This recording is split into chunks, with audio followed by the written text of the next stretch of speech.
Hello students, फिर से आपका वेलकम, फिर से आपका स्वागत आपके यूट्यूब चैनल पर अनलॉक इकोनॉमिक्स पर।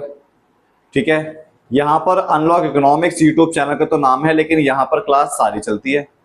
अगर आप लोगों ने चैनल को सब्सक्राइब नहीं करा, सब्सक्राइब कीजिए, बेल आइकन दबाइए। ठीक है, हम लोग यहाँ पर आज 12th क्लास की बिजनेस स्टडीज का प्रिंसिपल ऑफ मैनेजमेंट पार्ट 5 कर रहे हैं। प्रिंसिपल ऑफ मैनेजमेंट पार्ट 5 कर रहे हैं। अगर आप लोगों ने इससे पहले के पार्ट्स नहीं देखे तो वो देखें। ठीक है, लिंक आपको डिस्क्रिप्शन में मिल जाएगी। चैनल को सब्सक्राइब नहीं करा, सब्सक्राइब कीजिए, बेल आइकन दबाइए और ज्यादा ज्यादा क्या कीजिए, शेयर कीजिए। यह यूट्यूब चैनल पर यूट्यूब में इतिहास में पहला ऐसा चैनल है जो हिंदी मीडियम और इंग्लिश मीडियम दोनों को एक साथ आप लोगों को पढ़ाता है। तो बिना देरी करे हम लोग चालू करते हैं। हमारा जो टॉपिक है वो आज का टॉपिक है क्या, principle of management. Principle of management, प्रबंध का सिद्धांत पार्ट 5। प्रबंध का सिद्धांत पार्ट 5। अगर आप लोगों ने पार्ट 4, पार्ट 3, पार्ट 2 और पार्ट 1 नहीं देखा तो चैनल को सब्सक्राइब करके उसको जरूर देखें। ठीक है, चलिए हम चालू करते हैं। हम लोगों ने पहले जो था हम लोगों ने यहां तक कंप्लीट कर लिया था।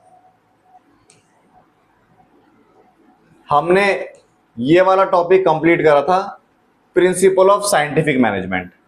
प्रिंसिपल ऑफ साइंटिफिक मैनेजमेंट जो टेलर जी ने दिया था। टेलर मतलब दर्जी नहीं, ये टेलर जो है ना, ये बहुत बड़े फिलोसफर हैं और बहुत बड़े बिजनेसमैन हैं जिन्होंने अपनी टेक्निक्स निकाली थी।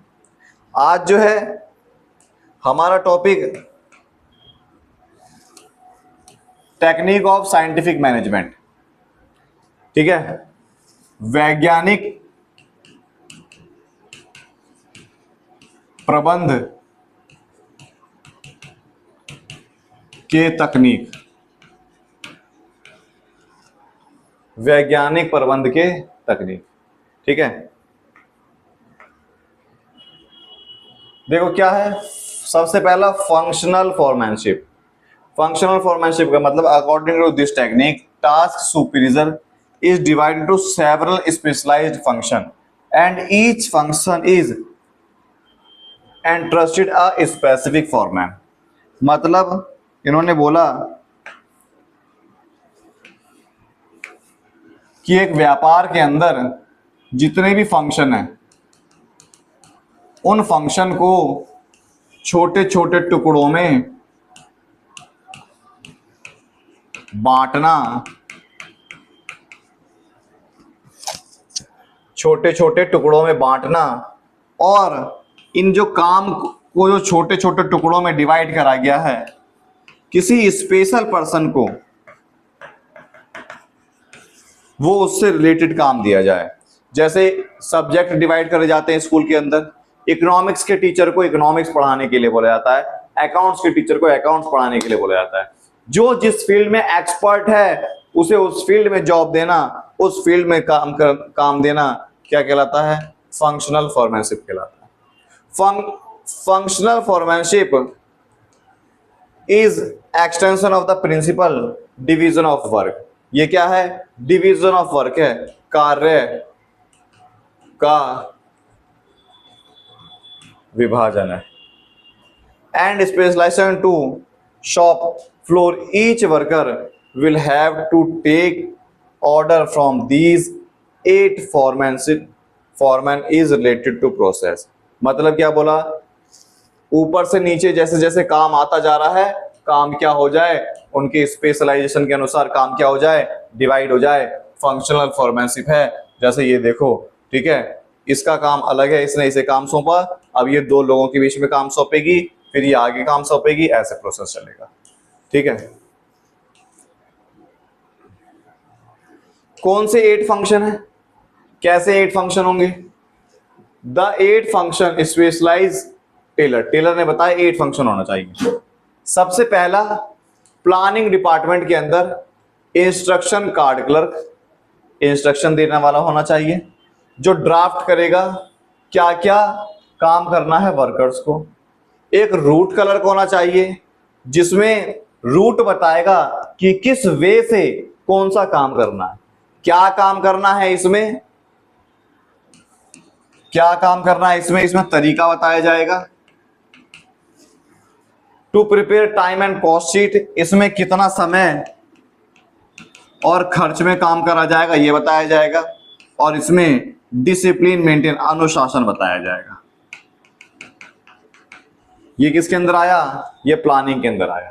फंक्शनल फोरमैनशिप के अंदर 8 फंक्शन होते हैं, 8 को डिवाइड करा जाता है काम के अनुसार, सबका अलग अलग काम दे दिया।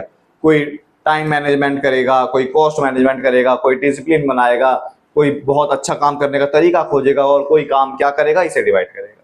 ठीक है, समझ में आया।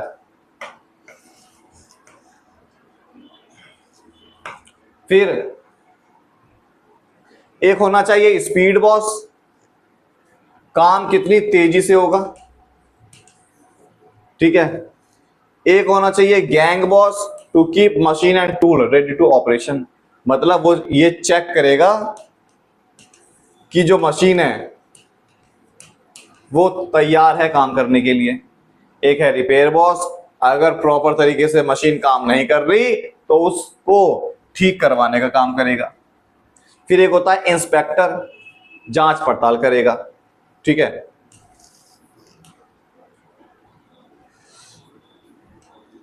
दूसरा है स्टैंडर्डाइजेशन और सिंप्लीफिकेशन ऑफ वर्क, मतलब काम जो होगा, जैसे मान लो इकोनॉमिक्स है, इकोनॉमिक्स पढ़ाया जाएगा, पढ़ाने का कोई स्टैंडर्ड तरीका होगा और आसान तरीका होगा। 12th के लेवल के अनुसार एक स्टैंडर्ड है, 12th का लेवल एक स्टैंडर्ड है। 12th के लेवल की इकोनॉमिक्स पढ़ानी है और आसान तरीके से इकोनॉमिक्स पढ़ानी है। समझ में आया। 12th के लेवल की इकोनॉमिक्स पढ़ानी है और आसान तरीके से इकोनॉमिक्स पढ़ानी है। It involve focusing certain value standard quality, मतलब कैसी क्वालिटी होगी वो स्टैंडर्ड सेट करा जाता है। क्वालिटी का मतलब स्टैंडर्ड सेट करा जाता है। तुम आटा लेने के लिए जाते हो, इसमें सेट करा जाता है ना 5 किलो का कट्टा होगा और 10 केजी का होगा, स्टैंडर्ड सेट करा गया। By using standardized equipments material production method, चाहे वो प्रोडक्शन का हो, मेथड का हो, किसी भी चीज का हो, हमें एक स्टैंडर्ड सेट करना है। फिर सिंप्लीफिकेशन का मतलब जो हम काम करेंगे उनमें अननेसेसरी चीजों को हटा देंगे। साइज ग्रेड, मतलब आसान तरीके से, जिसको मापने में क्या होगा, आसानी होगी। हम जब दूध लेने के लिए जाते हैं 1 लीटर 2 लीटर 3 लीटर 4 लीटर ऐसा लेने के जाते हैं, या ऐसे बोलते हैं 100 ग्राम दूध दे दो, नहीं बोलते ना, तो सिंप्लीफिकेशन होना चाहिए। To aim eliminate unnecessary diversity of production size, ऐसा इसलिए करा जाता है जो अननेसेसरी चीजें होती हैं, ठीक है, बेकार की चीजें होती है, उन बेकार की चीजों को हटाने का काम करा जाता है। ठीक है, फिर मेथड स्टडी करी जाती है। मेथड स्टडी में क्या होगा, इसमें तरीका बताया जाएगा। Method study is concert with the finding the best way, बेहतर करने का तरीका। इसमें जैसे मान लो हमें इकोनॉमिक्स पढ़नी है, नेशनल इनकम पढ़नी है, बीएसटी पढ़नी है, तो सबसे बेहतर तरीका यूट्यूब पर जाओ, अनलॉक इकोनॉमिक्स को सर्च मारो, उसको सब्सक्राइब करो, 11 12 की बिजनेस स्टडीज और इकोनॉमिक्स आपको उस चैनल पर मिल जाएगी। तो ये बेहतर तरीका है ना। ठीक है, फिर मोशन स्टडी। मोशन स्टडी के अंदर making enough analyse various motion being perform the work doing the particular task, मतलब एक पर्टिकुलर टास्क, मतलब एक चैप्टर खत्म होने का टाइम होता है ना, तुम्हारे बुक के अंदर जब इंडेक्स लिखा हुआ होता होगा तो उसमें लिखा होता है ना यूनिट 1 खत्म कितने पीरियड में होनी चाहिए, यूनिट 2 खत्म कितने पीरियड में होनी चाहिए। वही है, जैसे मान लो कोई बिस्किट बनाने की कंपनी है, एक बिस्किट कितने मिनट में तैयार हो जाना चाहिए, वो मोशन स्टडी बताई जाती है, समय निर्धारण। ठीक है, फिर टाइम स्टडी। टाइम स्टडी करा गया। It study refers to technique which is you determine the taken the workman for reason skill ability perform define job the standard time fix hold the task. इसमें क्या करा जाता है, एक standard time fix करा जाता है कि इतने समय में ये टास्क हो जाना चाहिए, इतने समय में ये टास्क हो जाना चाहिए। तो दोनों लगभग लगभग क्या है, ये सेम है।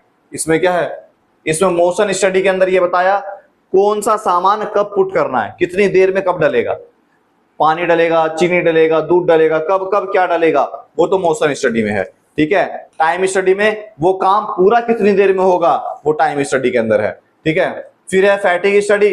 Fatigue study refer to determine the amount of frequency risk interval, मतलब कोई कार्य कर रहा है, जैसे दीपक सर ने एक क्लास पढ़ाई और इस क्लास के बीच में जो इंटरवल होगा, इस इंटरवल के बीच का टाइम क्या होगा, वो क्या कहलाता है, हमारा फैटिग स्टडी कहलाती है। समय समय पर जो वर्कर्स हैं, समय समय पर उन्हें हमें आराम भी देना पड़ेगा, ठीक है।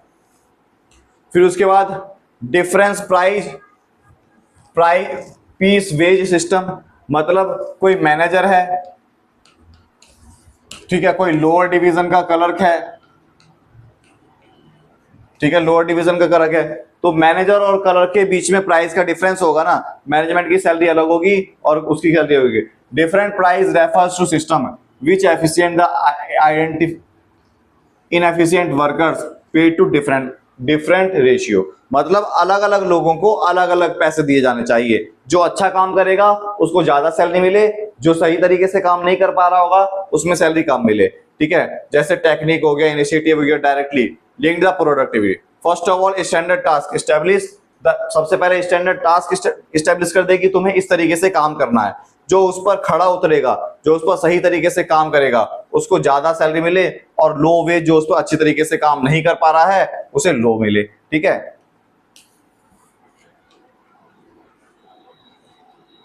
फिर ये वाला हो गया। फिर आता है सिमिलरिटीज और डिसिमिलरिटीज। सिमिलरिटीज क्या है? सिमिलरिटीज ये है, दोनों ने स्ट्रेस को कम करा। किसके? एम्प्लॉयर के और एम्प्लॉय के स्ट्रेस को कम करा दोनों ने बोला इंपोर्टेंस है personal and management, it's management at all level, मतलब हर लेवल पर मैनेजमेंट बहुत ज्यादा जरूरी है, ये बताया गया।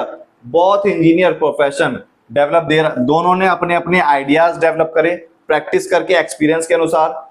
बोथ ने सजेस्ट करा प्रिंसिपल डिवीजन ऑफ वर्क, दोनों ने बताया कि काम को डिवाइड करके ही अच्छे तरीके से करा जा सकता है, ठीक है। The aim to source maximum for available resources, दोनों ने ये बताया कि दोनों का एम क्या होना चाहिए? मैक्सिमम सेटिस्फैक्शन होना चाहिए, मैक्सिमम प्रोडक्शन होना चाहिए, दोनों ने बताया। डिसिमिलरिटीज क्या बताई? तो कुछ नहीं बताई। ये हमारी क्या है? सिमिलरिटीज थी, ठीक है, सिमिलरिटीज बिटवीन ये। तो हमारा प्रिंसिपल ऑफ मैनेजमेंट, प्रबंध का सिद्धांत, पूरे 5 पार्ट में हमारा खत्म हो गया। सारी 15-15, 20-20 मिनट के पार्ट है। आज तो हमारा 10 मिनट के आसपास का पार्ट है, ज्यादा नहीं, 1 घंटा लगेगा आपको देखने में। 1 घंटे में ये पूरा चैप्टर तुम अच्छे से कवर कर लोगे। आपको क्या करना है? लिखना भी है, नोट्स बनाने और अच्छे से कवर करना है, ठीक है। अगर आप लोग ये चैनल को शेयर नहीं कर रहे, शेयर ज्यादा से ज्यादा करें और आप हमें मोटिवेट करें सब्सक्राइब करके। जय हिंद।